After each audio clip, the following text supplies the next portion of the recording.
See the truth reflecting back in 1,000 different eyes.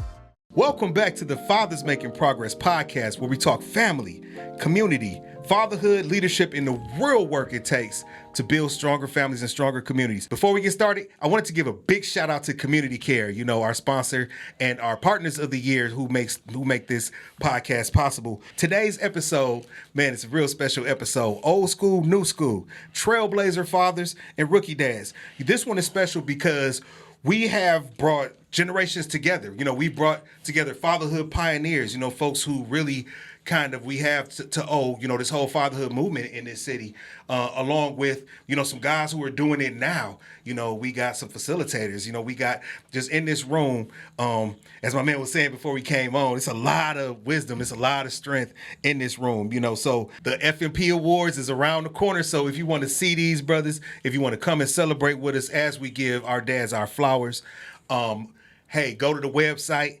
Get your tickets now. They're running out. You know, get your tickets now. Get you a table, get you a tickets. You know, they're all running out. But if you want to come and celebrate, man, so we got 4 FMP Award winners.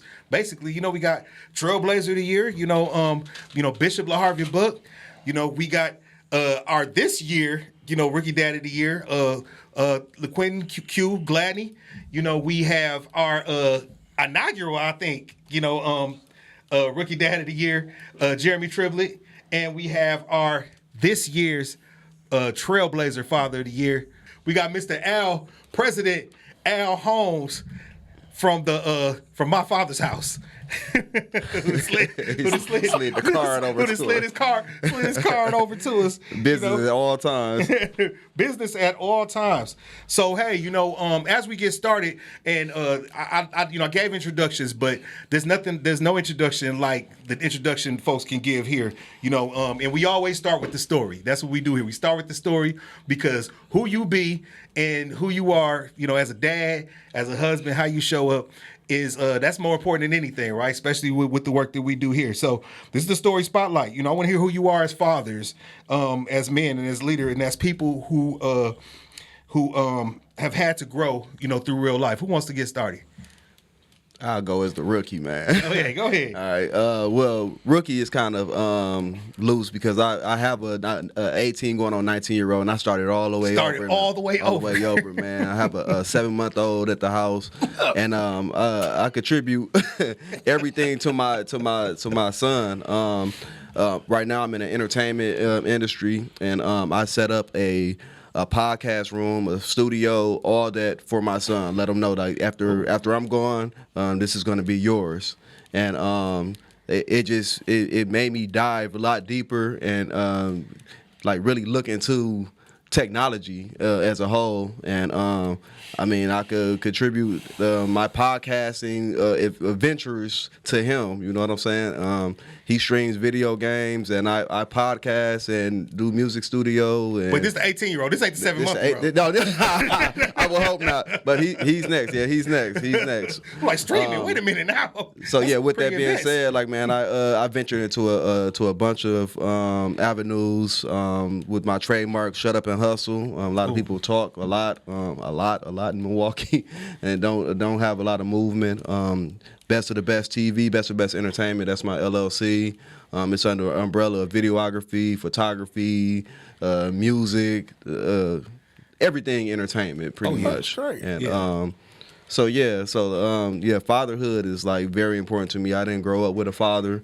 And I'm very, very, very hands-on when it comes to my kids. Like very hands-on. Whatever I know, I'm not build better cycles. Yeah.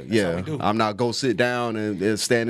This is a kid's stay in the kid's place. So I'm not one of those dads. I'll explain it to you, and if I got to explain it 5 different ways until you get it, then I mean I owe you that. You didn't ask to be here. So yes. That's who I am as a whole. Man, thank you, brother. Thank you for kicking it off, man. Thanks. So how about you, sir? Who you be? Who, me? I'm Lahav Buck, born, raised in Milwaukee. Been here, 80 years. I've been married 61 years. I had 3 children. 2 of my boys was murdered And I have a daughter, Latrice, Dr. Latrice Buck, and she does women domestic violence intervention all over the country. And I'm the national apostle for Triumph the Church and Kingdom of God in Christ. Matter of fact, we're building a church in Africa as I speak. Oh, okay. So we just got through building a new headquarters down in Vance, Alabama. So we keep doing it, keep trying to convince it. We're founded by a black man. All our stuff is geared towards black people. Yeah. So, you can do it if you want to do something. Love you. Love you. Excuses is just like anything else. What's that? Excuses are like what? Rectums? Everybody got at least one. Oh man, this is a PG podcast. I'm assuming. So we move over this way. Whoever want to? He said you got the mic on. You go ahead, sir. What's up, everybody? I'm Jeremy Triplett, born and raised in Milwaukee, Wisconsin. I have a 4-year-old son, Levi. So I'm in that phase where Levi runs the house, or at least he thinks he does. And I think one of the things I'm most excited about is at this stage, I'm learning everything he has the capacity to learn. I think like when I grow up, one of the things that seemed normal when I grew up was that kids don't know much. And now I'm looking like, dang, these little 4-year-olds pretty smart. Like I didn't realize how much you have to help guide their thoughts. Amen. As they begin to learn rules and boundaries and experiment with what they can and can't do. It's been beautiful having those first moments of being able to teach him morals. Yeah. And realizing like I'm not just teaching him how to write his name. I'm actually teaching him how to think. That's right. And I think that was a dope situation that kind of it just presented itself. And me being surprised that he understood it. Like being genuinely surprised that he understood a principle and an idea at such a young age. It just made me rethink what I thought I knew about children and altogether. That's beautiful. Just intentionality. That intentionality that you're speaking of. And last but definitely not least, who you be, sir? I am Al Holmes. I've been in Milwaukee for 57 years. I moved to Madison a year ago. And I'm one of the people that helped start the fatherhood movement in this city. Yeah, I say. Along with one of my best friends across the table, who also remarried my wife and I on our 25th wedding anniversary. Oh, yeah. But fatherhood, I had a conversation yesterday with one of my grandsons who just turned 18. Mm-hmm.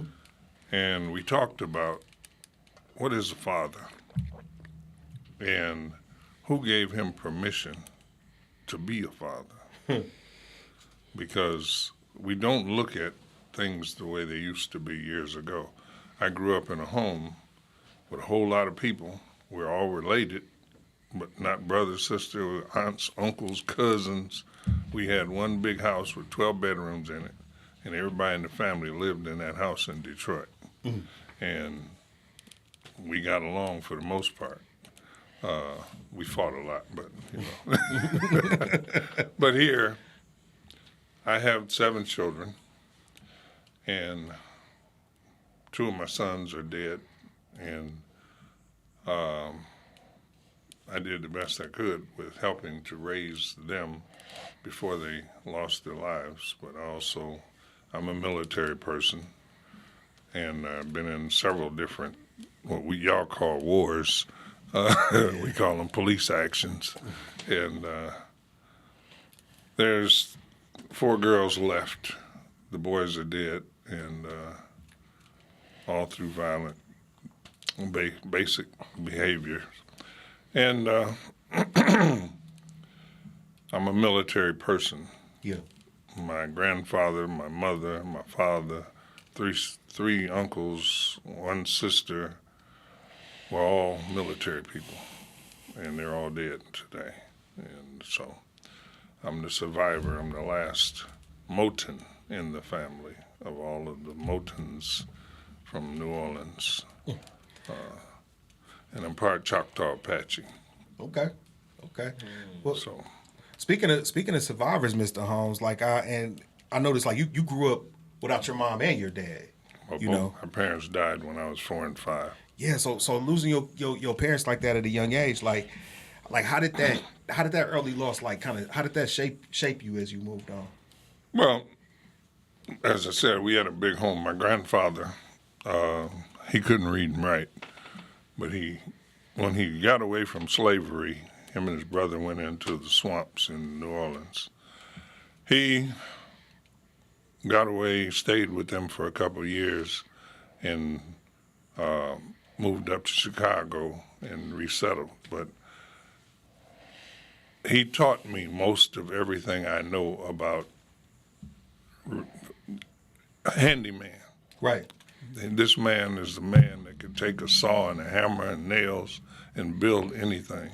And I mean to the hilt that years ago in Detroit, you see a limousine coming down in the ghetto, and we didn't have paved streets. It was wood and dirt streets. They came to pick him up, to take him out to one of those rich people's houses to work on their house. Wow. He put in walls. He did wallpapering, what have you. He did things that most people couldn't do even after going to school. And he was an expert handyman, but that's how he made his living. And I used to have to go to work with him, and I learned all of those things and did what I had to do to carry on after he passed. But I was the protector of the family, so we did what we had to do. As I said, we grew up in the streets, and we survived from one thing to another, and street gangs was part of our family. That was part of how we survived in the streets of Detroit, and then moving into Flint. Mm-hmm. We took a lot of that garbage with us to Flint. See, you got who I got to blame for all that. Can't be garbage if it kept you alive. Vietnam didn't do all of this. Some of this was done in the streets of Detroit. And a few bullet holes, but I made it. Man, that's it, man. And I saw the look on your face, Jeremy, and I'm just gonna state the obvious. Like, it's funny, it's still people who say things like slavery was a long time ago, and we got a man right here with us, living, breathing, who's recalling an account of his grandfather who grew up through that experience, right here. Yeah, I think it's beautiful, man. I was sitting over here thinking about how I didn't have enough elders in my life. Oh. I'm over here watching these stories and just being like, dang, like it dawned on me. One of the things I wanted most for my son was for him to have a grandparent. I grew up with a single grandmother on my mom's side, but she lived in another state. So I didn't have a lot of experience with her and sitting and just hearing stories. And my father died months before my son was born. And so for me, I noticed the pattern in my own life of not having enough familiar elders to pull from. I'm grateful that my son has a grandfather and 2 grandmothers. That's more than I had. Yeah. I look forward. I hope that he gets to have his children get to meet his grandparents, or you know what I mean? Like, I want more people in my family to have that. Yeah. Because I think just hearing the stories is beautiful, man. And at the end, you were talking about how you're still here or how you survived. And it's such a beautiful thing. Like, you can go through years of life and you're still here. Uh-huh. And a lot of times when you're my age, I'm 35. When you're my age, you spend a lot of time looking forward. We miss a lot of life trying to get to the next age, trying to get to the next job, trying to get to the next thing. And to sit back and hear y'all talk from the perspective of what you've come through, and it's twice and 3 times as much as I've ever lived, that's a whole paradigm shift. Yeah.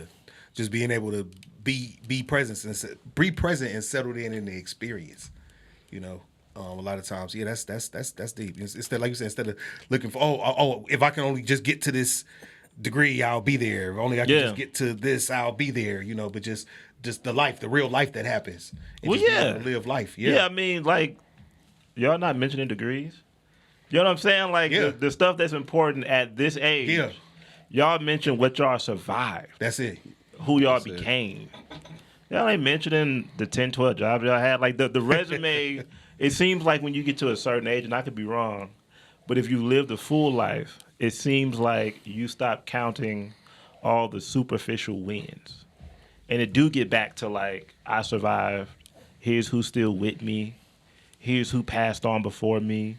The real fundamental pieces of life seem to be most important. Mm-hmm. Man, so you've mentioned several times since you picked up the mantle, Jeremy, that being a husband and a father are your two most important roles. So how does that work together? How that grounds you? Man, it's everything. I'm naturally ambitious. So if I were single, I'd probably be all over the place. So one of the things that my wife did before we got married is she said that she didn't want to be in a marriage where Job was my wife and she was the other woman. Oh. True. Oh. Right? It's true. Now, I'm talking about, I got married at 21. So we're talking about a young woman who is intuitive enough to know that this dude likes his work. But she was very adamant. She's not going to be in the house by herself. And so for me, I had to learn very early that marriage was about how I became the man she needed, not how I held on to the man I thought I should be. Mm-hmm. That's heavy, man. That's very heavy. That's true. Yeah, he said that's true. That's true. I've only been married 61 years. You must know somebody that's been married longer because you said only. You gotta know somebody. And I'm happily married. So and we've done a lot of stuff together, and hustling is something we did. We own warehouses, trucking companies, schools, nonprofits. Yeah, oh yeah. All that stuff. Have a ton of awards. A whole wall full of awards, but what we did it for was we were in the community. And being in the community, work has to be done. For sure. If you're not going to work, then move out the way and let somebody work. Now you said we're. How did you get your wife on the same page with your career? I'm a hustler. Did she just gravitate to it, or did you have to convince her? Convince her. I was kind of trying to tether this because I'm like, when he said that, I kind of want a woman's job is kind of to strip away your ego. So it's kind of not their job, not their sole job, but their job is to strip away your ego. Yeah. So it has to be a happy medium of, okay, baby, I'm listening to you to, like, this is what I'm here for. Like, this is so like. You know, the convincing and all that is... Yeah, all that's part of being married. You know, you come home with an idea. But let me jump in here, because this book in front of me, Relationship Rights, this was written by a Jewish woman who, in their life, marriage is a one-time thing. And she wrote this book. And I went on Oprah's show and several others with her in New York and in Chicago selling this book, because what's in it is the truth about what you're supposed to build. And see, I've been married 3 times. This is my 3rd marriage. We will be celebrating our 49th wedding anniversary on June 30th. Hey. The point is, the other 2 were about what you just said. They had another agenda. It wasn't about being married. See, my first wife, I was still in street gangs when we come together, and she knew I was a very violent, vicious person. We married, and then I got drafted. Next thing I know, I'm in basic training, learning how to kill people multiple ways. And she figured when I got shipped overseas, I wasn't coming back. So she went and found her another man, and when I left, I had a 1-year-old son. When I came back, I had a 3-year-old son and a 3-month-old baby. Ooh. And she tried to convince me that was my baby. I said, and I mailed you some sperm. And I told her to pack her bags and get out of my house before I do to her what I had been doing to people halfway across the world. Oh, yeah. And that ended that. My second wife had 14 brothers and sisters, 6 sisters. We had a good relationship, good thing going. But then when we moved and got settled, we had a nice home here in Milwaukee, what have you, the sisters started coming. They're younger. They want to be out partying and what have you. Oh. And she felt like she had to be there with them to show them the ropes. Yeah. So 7 years, that ended. And I turned everything to my dream that never came.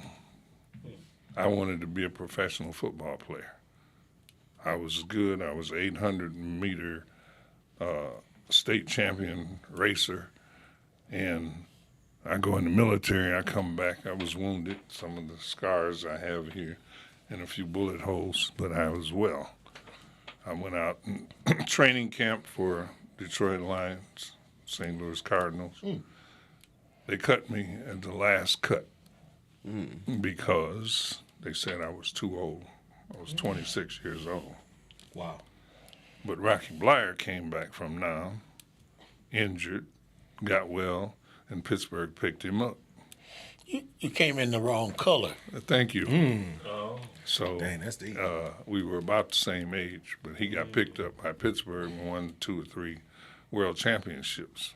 But my focus on life was playing football because I was a very vicious, angry person, and I like hitting people. And taking it out, man. What I'm saying is about relationships. Yeah. When you pick a partner, before you jump into bed, you got to get in their head to the point where you outline what type of life you want, and you make sure that they're on the same page with you about helping you build that. See, we don't look at our partners as partners in a business, but that's what it is. Most definitely. Yeah. And once they commit to partnering with us, they have to help build us up to a point where we want to get up and go to work every day to take care of them. And that's what I was trying to say. Like, it could be good, it could be bad. Their job is to strip away your pride. It's gonna No, be. it's not. That's your ego. It's gonna be. They're gonna strip away your ego. It's gonna be. You could be a boss. You could be something in your own right. Their job is to strip that away. And if you're not strong enough and standing in something, well, you know, some people want, some women want their what's that word you use? ego. Ego. The B Ego. word. What was that word? What did I just say? That B word. I forgot now. What did I say? Boss. With the boss. Yeah, you could be a boss in several rights. They may or may not like it, but if you're not standing in it, in your truth. The only boss I know is Jesus Christ. Everybody else is a supervisor. I'm a boss. I'm a boss too, man. No. Well, hey, Yeah, go ahead. No, I'm not. Yeah. Yeah, I think I definitely resonate with both ends of it because, like, to your point, if you're in a healthy relationship, Correct. Yeah, that's what I was trying to tether to. like, that person is going to be a mirror to you, Yeah. and they're going to show you, like, dang, you not as cold at home as you is in the streets. Yeah. know I what didn't want I'm this to be saying? relationship based. No. It can't tell to the kids like how you. But man, you ain't how you as were cold. father. You ain't as cold at home as you is in the Yeah. streets. So like, Yes. in my experience, one of the things me and my wife always say is, no amount of success in the world can beat failure at home. Leave your ego at the door when you walk in the Yeah. door. Leave So- it at the door. So Yes. to that point, we both came from 2 family homes, parents married. Yeah. So we both had the example. we also have families where we see there was no marriage or there was ended marriages. Right. And so we have a very balanced, pragmatic approach to it. Yeah. And to your point, it's like, yep, this is a business, especially when you get a kid in there. It's raps. Listen. Yes. One thing about Mama Bear, that's what I call it. Nothing comes before them kids. No. Nothing. And they will turn it on quick, and you be the enemy just as much as they was in love with you. That's it. When it comes to them kids. Yeah. Oh, yeah. And so can I interject on that little part? Yeah. Because you mentioned nothing comes before those kids. A lot of fatherhoods and relationships gets ruined when a man is, oh, you not treating me like my homies treat me in the streets, or this girl treat me like this in the streets, but you still got this ego. But when you at home, you got to drop all that to take care of your family. And I've seen so many relationships get ruined for that. Like, absent fathers and all that. That's why I was trying to tether this to the fatherhood, because this is a fatherhood, you know. Oh yeah. Yeah. So like I've seen my family was ruined because of that. You know, I didn't have a father. I heard those conversations like, you prefer to live this street life and then come home and live this street life too. You can't do both of them. You gotta kind of. It's a real commitment. Yeah. You know? Sorry. No. All good. Good. I wanted to ask you, like, real quick. Speaking of commitment at home, it's like you say an 18, 19-year-old. Man, whoa, college and newborn. You got a college and a newborn. So let me just ask real quick, like, what's different this time around? Patience, man. Definitely patience. At first, I was still trying to navigate and try to find out who I was, and not letting my son kind of develop who he was. I was kind of forcing him to kind of be. Oh, that sounds so messed up. No, man, hey, you know what? It's, as Americans, and I talked about this on another show. As Americans, because of how our things are culturally, indoctrination is a dirty word, but there's nothing wrong with indoctrination. No, that's nothing. exactly what Jeremy was talking about when he said, hey, my job is to teach my son how to think. Yeah. That's true. Yeah. But forcing to think is different though. Forcing, like, yeah. So I get what you're saying, but like the terminology you're using, not the idea is there. But you're using the wrong word. Yeah, I don't think the idea was there when I was raising my first son. I get what you're saying. I think it was just like But let me ask the question. Yes. I asked this to my grandson yesterday. They came to Madison and spent some time with me because they missed my birthday. He's 6'6", 300 pounds. Big old boy. He has a scholarship to Howard University in D.C. to play football as well as go to the business school, and he got a scholarship to Marquette to get a law degree. Awesome. Yesterday, I threw out the word practice. And I asked him, when he showed me a picture of his girlfriend, beautiful girl, goes to Pius High School, and I said, you haven't been given permission to practice. He looked at me, he said, I have to practice in football, and I have to practice. I said, I'm not talking about that, I'm talking about your girlfriend. I gave a speech last week to 16 men and 1 woman at the Children's First program in Madison. Okay. And I asked the same question. Who gave you permission to practice? What did your parents teach you about sex before you walked out that door? And if you cared so much about this person, why didn't you try to protect her and yourself? And I handed out condoms, both female and male, in that meeting. Wow. And yesterday, before he walked out the door, I gave him a box of condoms and a bag of female condoms. Can I ask you something, Mr. Holmes? If you cared that much about that woman. So what did you learn early in your life that make you want to tell this story to them? Because it wasn't like that when you were growing up. I was in the street gangs, and we were out there trying to prey upon young ladies. Correct, yeah. But when we took our wallets out of our pocket, Just a big round circle. you saw a big circle on it. So we were safe. In other words, and I was in middle school when we started doing this. Right. Everybody had a condom in their wallet.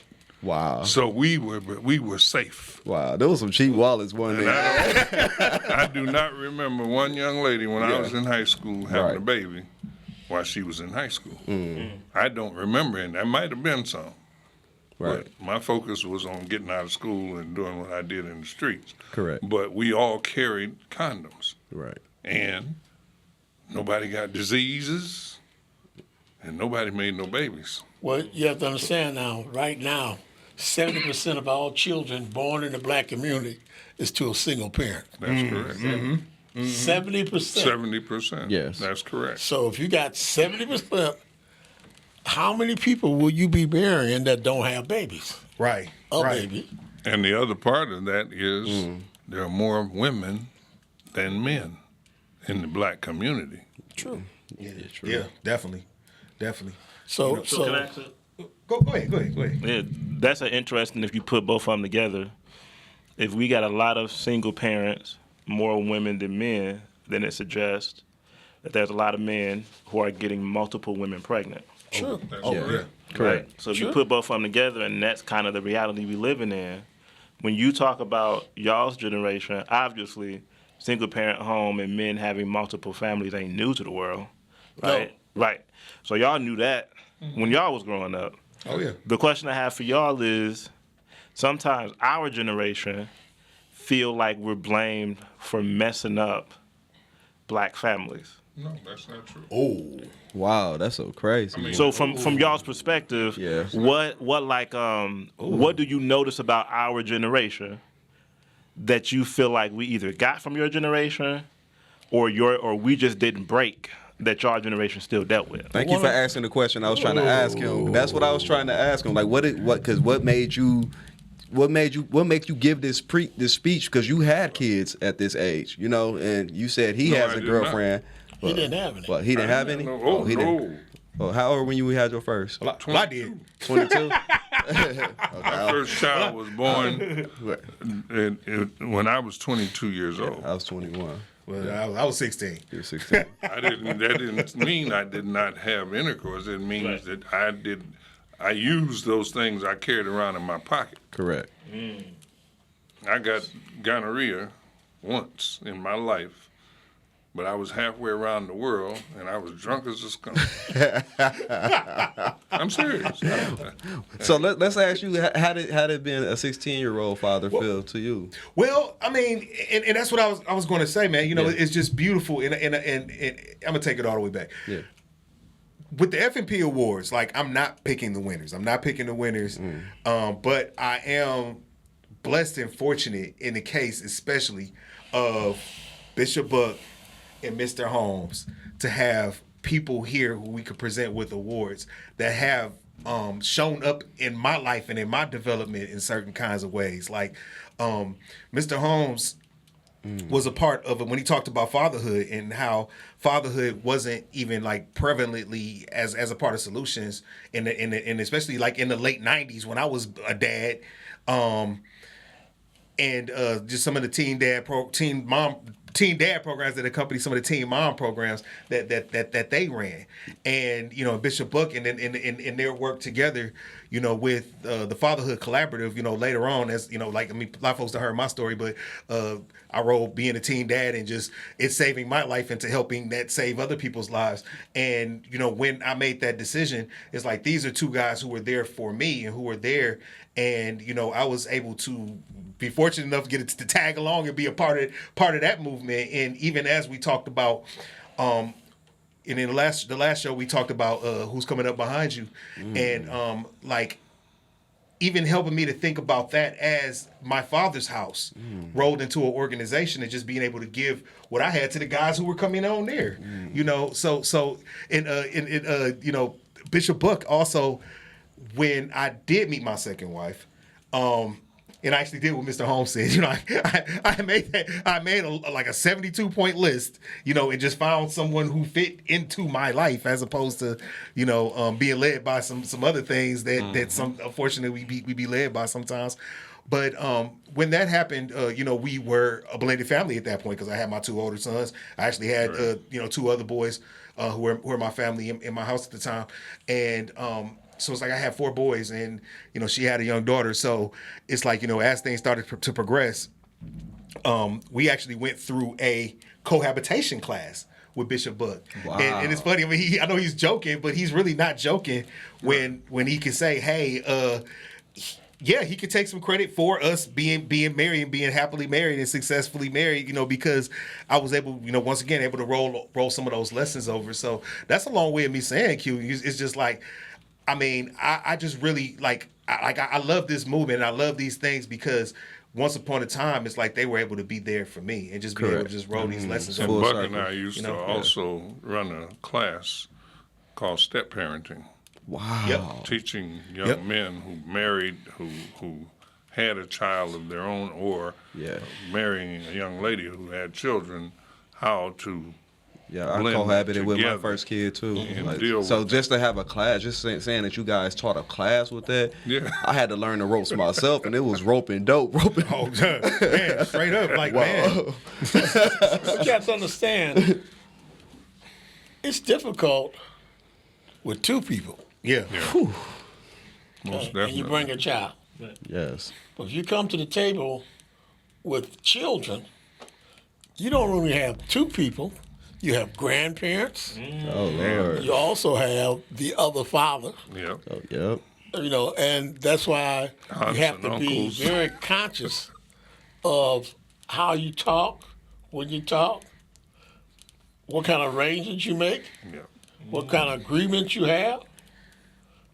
So there's a lot of things going on where a child will call his daddy about you whooping them. Oh, yeah.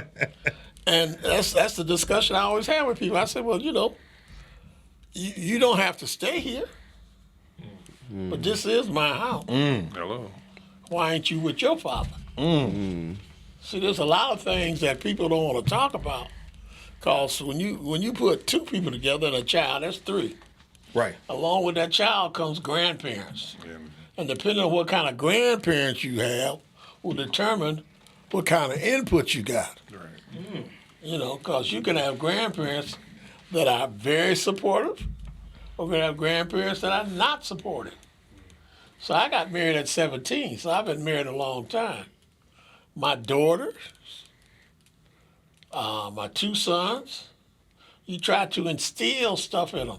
But see, there's one thing about life. Wait, you got married at 17? I've been married 61 years. Yeah. So add 61 to 17. You and your wife literally grew up together. Right. That's the deal. Right. And you have to understand now, we build businesses, we own service stations, warehouses, trucking companies. We work that together. Yeah. So what do you want to do? That's called hustling. Hustling. No, You seriously. take what you do, whatever. That's it. The object in the game is, once you have a family, is pay the bills. Right. Hold on. So he said he came from the streets and he was a hustler, but now he just told me that's hustling. That's real That hustling. is. Oh, yeah. I used to own businesses. I owned the bar. And That's the real hustle, huh? Hey, I tell you, these two are the biggest hustlers. These 2 are the biggest hustlers I've ever met in my life. I'm telling you, these see, fellas right here, I man. worked in the state prison and drove every day 115 miles to get to work and come back and work until 2 o'clock in the morning running my bar. And I'm also something I hadn't mentioned yet, and all the kids I got about 4,000 kids. Yeah. Seriously. Yeah. I'm a coach. Yep. I've coached high school sports for 49 years. In 1970, Congress said no school can get public money unless they have an equal number of sports for girls as they have for boys. My wife is a gym teacher at King, 38 years, and she was the only coach female at that school. And she was the fire ed teacher and athletic director. And we got together and said, okay, we're going to start building up some girls' programs. And then King's population changed. When they turned over to college prep, they yanked all of the kids out except for 112. And then they rebuilt. You the father. They rebuilt. You brought father. You brought father. Well, they rebuilt Rufus King High School's population. Wow. But it wound up 2/3 female and 1/3 boys. And I was coaching football and stuff with the boys, and I switched over and we built teams for girls. And in less than 15 years, we won 10 state championships. 5 of them in track and field. Love, yeah. I won 1 at Marshall. I won 2 at Brown Deer. I took the first girls team to state from Whitefish Bay. I'm the first black coach that they ever hired to be a head coach at their school. But I'm saying, see, my coaching, I get over 100 birthday cards and cards on my anniversary, et cetera, from kids all over the United States and France, from kids that I used to coach. And they call me Dad, Grandpa, Uncle Al, whatever. So I've been a father to a whole lot of more kids than those that I helped bring onto this earth. Real quick, and I want to do at least 2 facts of Cap. I know we're running out of time because this is just such a rich. We got to do this again. We got to run this back. Oh yeah. But I wanted to ask, for those, because I got 4 FMP Award winners here, and for those, because I know we give flowers, even though people don't necessarily, that's not why we do what we do. So let me just ask, and anybody could jump in and answer this. When you got that call, and you found out that you were the Trailblazer Father of the Year, or you were the Rookie Dad of the Year, how'd you feel? What? Felt very privileged, honored to do it, because most of the time we do it because we do it. That's right. And when somebody comes along and gives you a plaque and recognizes you for doing what you do, it's a good day. I would say, as a rookie Father of the Year, it was it's always self-reflecting to me. It made me, as a father, I feel like I wear it on my back.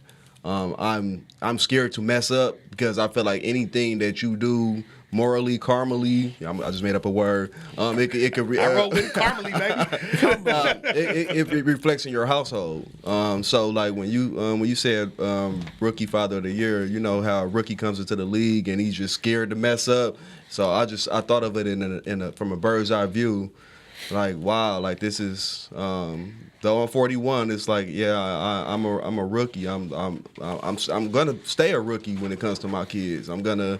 I'm just gonna stay ready for game 1 and keep training day in and day out. So I ain't gonna never arrive and say, "Oh, I know it all." Yeah, that make a lot of sense. Yeah, no, not at all. But go ahead. Yeah, I was gonna say, when I got mine, it was the first award I ever got. It's hard to believe, but wow. That's what a lot of people said. And it was dope that I got it for being a father, the first award, and it kind of goes back to that mantra that me and my wife have, which is no amount of success in the world can compensate for failure at home. So for me to be first honored as a father and then get 2 more awards for my work after that kind of set a dope precedence that I hadn't thought about until now. But it was dope, man. It was I had always watched you doing your work. We've known each other for a minute. Yeah.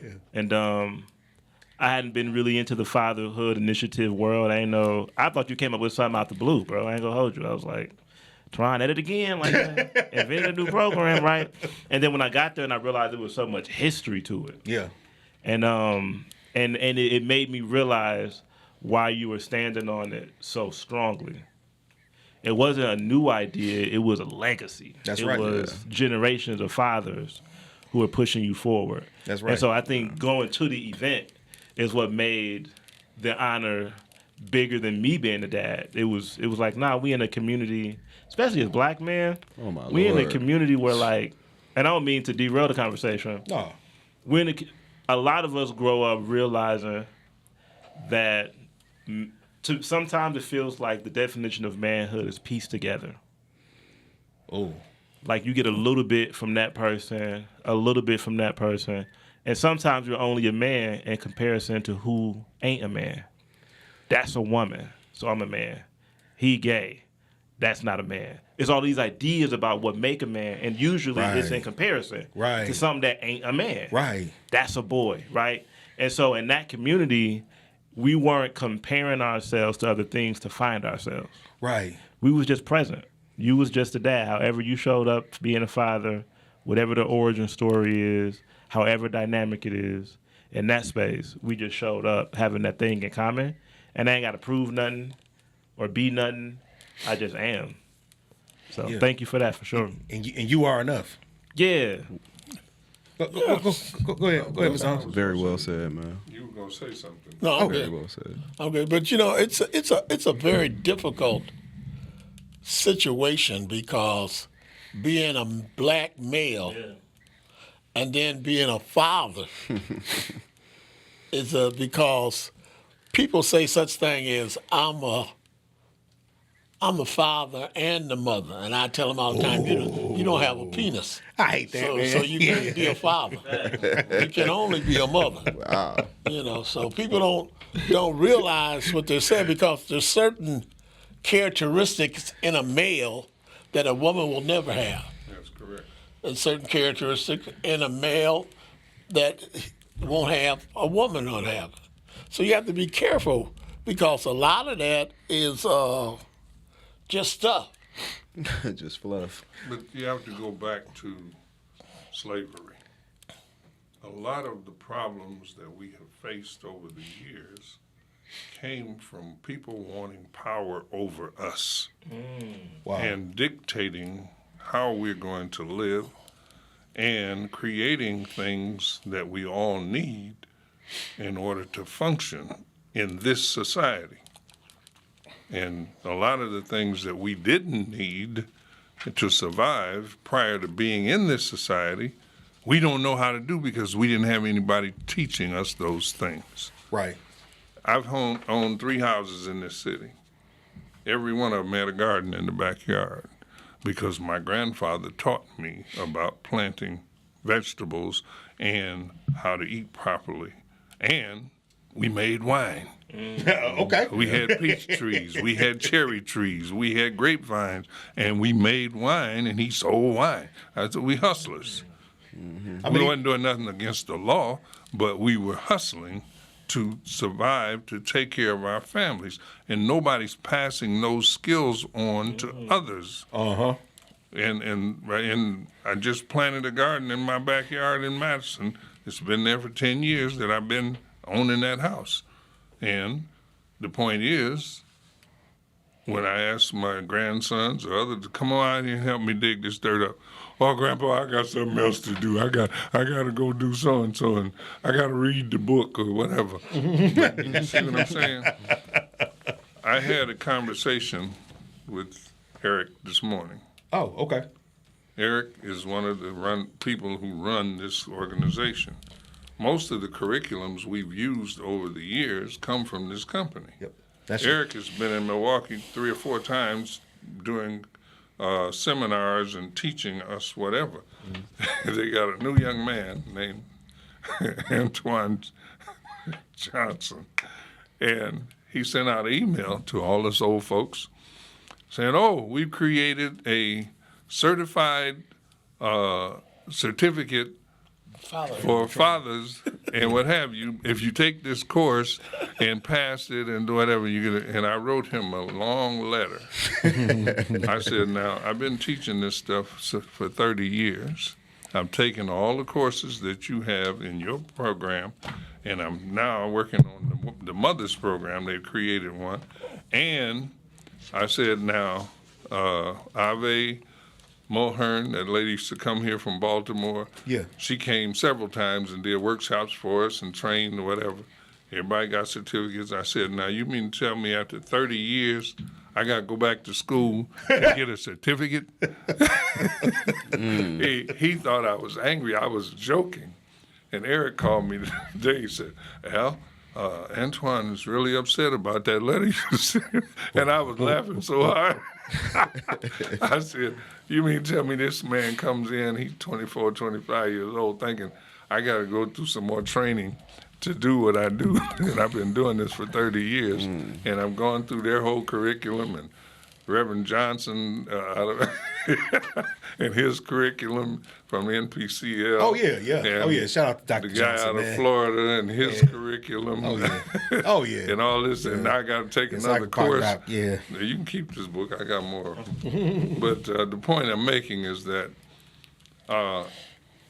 we've been doing this stuff so long that, I don't need the books anymore.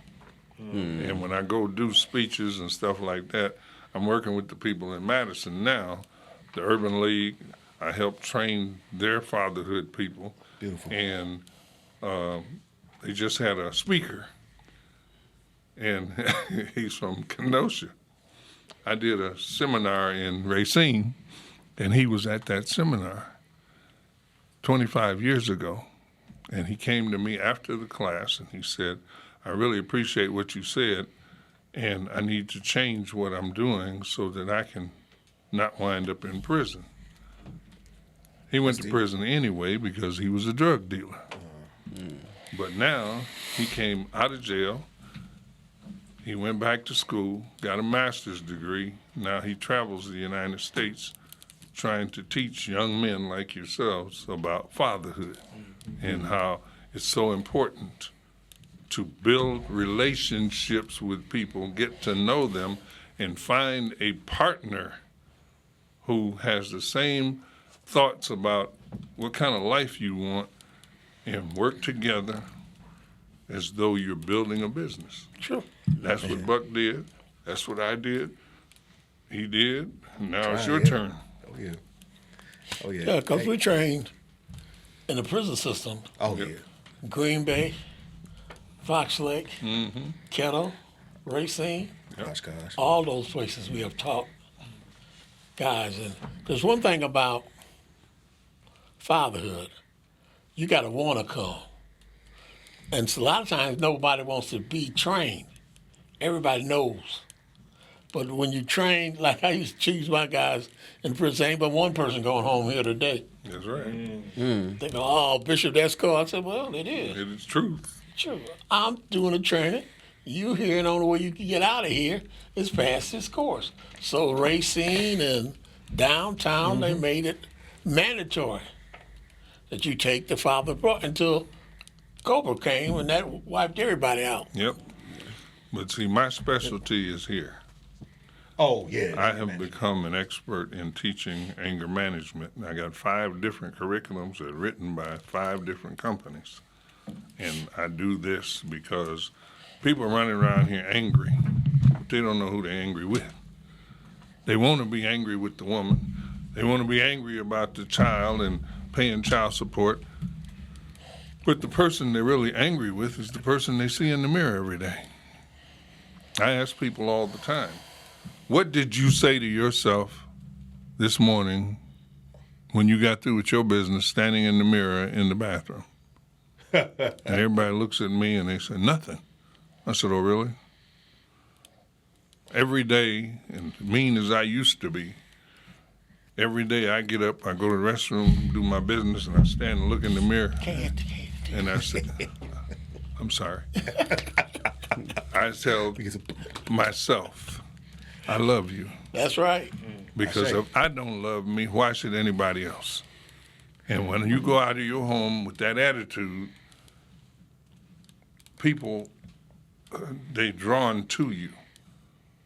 You go out of the house with that scowl on your face, mad about, oh, I got to pay this child support, and I wanted to buy me a new car, and I ain't got the money. And so all of a sudden, it's everybody else's fault but yours. See, they didn't call me Al Holmes when I was a kid. Most people don't know my name now. They call me Coach. But when I was a kid, I was Lucifer. And that ain't no joke. I walked down the street with bricks in my hands and bust the police upside his head and stood over him and said, I got 2 bricks. He reached for his gun. I stepped on his wrist. And he realized that I wasn't going nowhere and I would hit him again. And I walked away. He could have shot me in the back or whatever. Man. He just laid there. But that was the kind of person I was, because I was not afraid of death.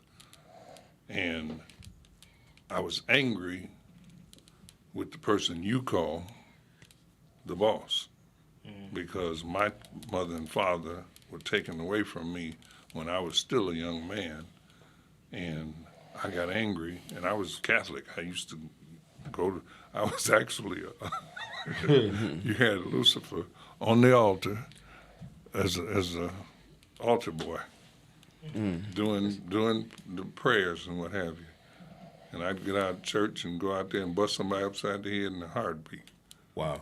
But the point is, you got to start caring about self. Because if you don't care about yourself, nothing else you're doing is going to work. Start. Yeah, self-love. That's real. That's true. We are out of time, you all. I'm so sorry, man. This is this could have just kept rolling, man. On and on. Like we got to do this again. We got to do this again. You know, and this conversation showed us that even though fatherhood might have changed, the times might have changed, I mean, the mission stays the same. You know, love on your kids, show up, get you a good partner. You know, be purposeful, you know, and we are all working to not only be better men and better fathers in self-love and loving ourselves, but to pass that on to those who come after us, you know, real, you know, shout out, man, very, very special thanks. Like I said, I want to give you all your flowers once again. Thank you so much, Bishop Buck, for always showing up. Thank you so much, you know, Mr. Holmes, for always showing up for us. You know, the Father's Family Resource Center, where FMP was, you know, in a lot of parts started by this man right here, you know, once upon a time back in New Concept, you know, back in the 90s. So, you know, legacy. You know, legacy. I mean, like you said, I mean, we ain't just come up with this. We carrying the ball, man. That's what we doing. We carrying the ball. Correct. You know, definitely. And thank you, Q, you know, for standing up and standing up. And starting industry name, Sir Quinton, man. Sir Quinton, man. Sir Quinton. Can I put a little drop in real quick, man? Go ahead, real quick. All right, so I got a youth cipher that I'm doing. I did a cipher 2017 or something like that for the kids. So while we on the fatherhood, you know, topic, I want to do something for the kids. So I'm doing another cipher for the kids. Y'all go follow me on Instagram, Best of the Best MKE.